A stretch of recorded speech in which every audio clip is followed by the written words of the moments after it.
வணக்கம் நண்பர்களே, நீங்கள் பார்த்து கொண்டு இருப்பது உங்கள் கௌசிக ரிவ்யூ. சரி வாங்க வீடியோக்குள்ளே போய் என்னென்ன நடக்க போகுது அப்படின்ற இன்ட்ரெஸ்டிங்கான விஷயத்தை தான் நீங்கள் அந்த வீடியோவில் பார்த்து தெரிஞ்ச போகிறீங்க. சரி வாங்க நம்ம வீடியோக்குள்ளே போய் என்ன நடக்க போகுது அப்படின்னு சொல்லிட்டு பார்த்தீங்கன்னா, நம்ம தீபக் இருக்கார்ல, அவர் வந்து வீட்டுக்கு போகிறாரு. அந்த இடத்துல தான் மாமனார்கிட்ட எல்லா விஷயத்தையும் சொல்கிறாங்க, ஷேர் பண்ணுறாங்க.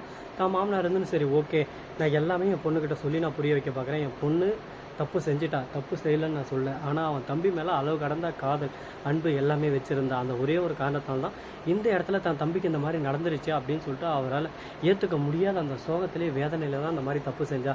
மற்றபடி என் பொண்ணு தங்கம் அப்படி இப்படின்னு சொல்லிட்டு ஒரு பக்கம் சர்டிஃபிகேட் கொடுக்க ஆரம்பிக்கிறாங்க. என்ன தான் ஒரு பக்கம் சர்டிஃபிகேட் கொடுத்தாலும் நீங்கள் என்ன தான் சொன்னாலும் அதை என் மனசு ஏற்றுக்க மாட்டேங்குது.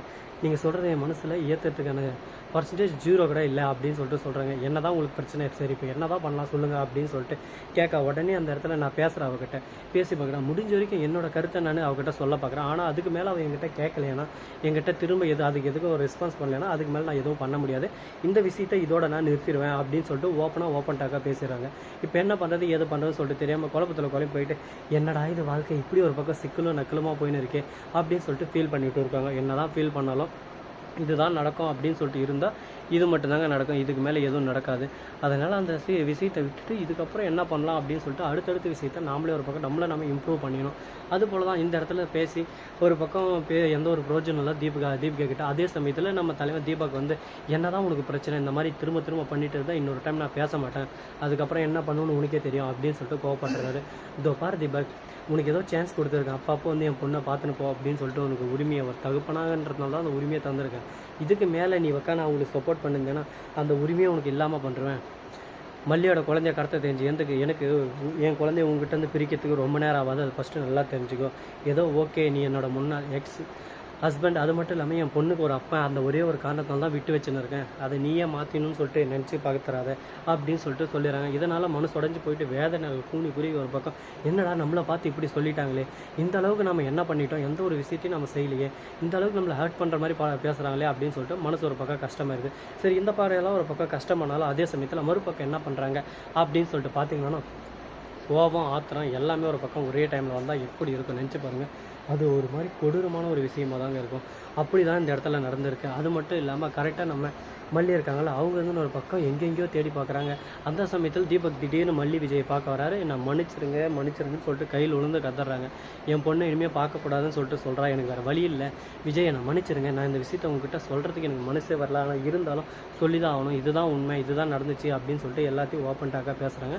உடனே சரி விடுங்க, பரவாயில்ல, என்ன நடக்கிறது, தற்செயலாக எல்லாம் நடக்கிறது, நடந்தானே தீரும், இதுக்கு நாம் என்ன பண்ண முடியும் சொல்லுங்கள் பார்க்கலாம். வாழ்க்கைனா அந்த மாதிரி எல்லாமே நடக்கும், அதனால் ஒன்றும் பண்ண முடியாது. இதுக்கு மேலே அந்த கேஸில் என்னால் இன்வால்வ் ஆக முடியாது. இந்த கேஸில் இன்வால்வ் ஆனால் அடுத்த செகண்டே எனக்கு ஒரு பக்கம் ப்ரெஷர் எல்லாமே அதிகமாகும். அதனால் இனிமேல் இந்த கேஸில் என்னால் இன்வால்வ் ஆக முடியாது அப்படின்னு சொல்லிட்டு சொல்லிடுறாங்க. இப்போ இதுக்கு வேறு வழியே இல்லையா, அதுக்கு வேறு ஆப்ஷனே இல்லையா அப்படின்னு சொல்லிட்டு பார்த்தீங்கன்னா இருக்குது. முற்றுப்புள்ளி நம்ம வைக்கலாம். அந்த முற்றுப்புள்ளியை நாம் எப்படி வைக்கணும், என்ன பண்ணலாம், எது பண்ணலாம் சொல்லிட்டு நாம் தான் ஒரு பக்கம் யோசிச்சு எல்லாத்தையும் செஞ்சாகணும். எந்த ஒரு விஷயத்தையும் நம்ம யோசிக்காமல் சாதாரணமாக எந்த ஒரு விஷயத்தையும் செஞ்சிட முடியாதுங்க. அதுக்கான நேரம் காலன்றது ஒன்று இருக்கும். அதை பொறுத்து தான் எல்லாமே ஒரு பக்கம் தீர்மானிக்கும் அமைக்கப்படும் அப்படின்னு சொல்லிட்டு சொல்லுவாங்களா, அதுதான் இதுன்னு சொல்லிட்டு சொல்லலாம். சரி, இந்த மாதிரியெல்லாம் ஒரு பக்கம் நகைச்சுவைகள், திண்டாட்டங்கள், குழப்பங்கள், திருப்பங்கள் எல்லாமே போயிட்டு இருந்தாலும் இதுக்கு மேலே திருப்பங்கள் வர வாய்ப்பு இருக்கா அப்படின்னு சொல்லிட்டு பார்த்தீங்கன்னா, இதுக்கு மேலே திருப்பங்கள் வர 0% கூட வாய்ப்பு இல்லைங்க. இப்போ என்ன பண்ண போகிறாங்க அப்படின்னு சொல்லிட்டு பார்த்தீங்கன்னா, கரெக்டாக நம்ம கதிரேசன் இருக்கார்ல, அவர் வந்து ஒரு சைட்டில் போயிட்டு வேலை செஞ்சுன்னு இருக்காங்க. வெண்பா இல்லையா அப்படின்னு சொல்லிட்டு எந்த உணர்ச்சியும் இல்லை. அங்கே போய் காசு கொடுக்குறது, வேலை செய்து எல்லாமே பண்ணிட்டு இருக்காங்க.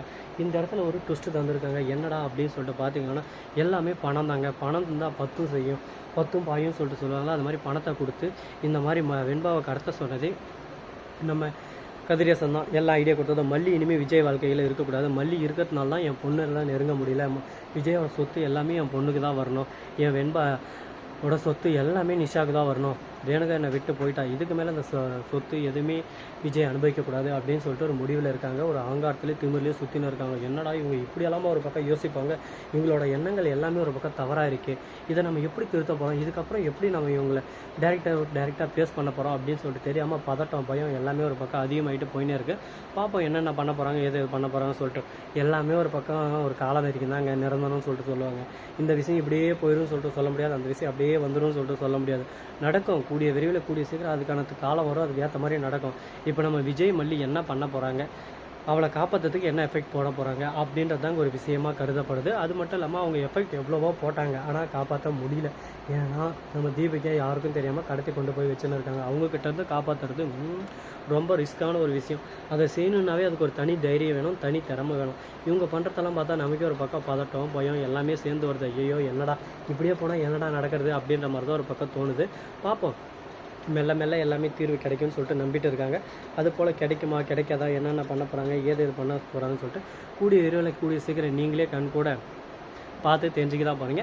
சரி, இந்த மாதிரியெல்லாம் ஒரு பக்கம் நிறைய இன்ட்ரெஸ்டிங்கான விஷயத்தெல்லாம் போச்சு. அதை பற்றி நாமளும் எக்ஸ்பிளைன் பண்ணோம். இப்போ நாம் எங்கே இருக்கோம் அப்படின்னு சொல்லிட்டு பார்த்தீங்கன்னா, நம்ம வந்து சென்னையில் தான் இருக்கோம். என்ன ஒர்க்கா அப்படின்னு சொல்லிட்டு பார்த்தீங்கன்னா, ஃப்ளோரிங் ஒர்க்கு தான் வந்திருக்கும். ஒரு கம்பெனியில் வந்து தரைக்கு வந்து ஃப்ளோரிங் பண்ணுறதுக்கு.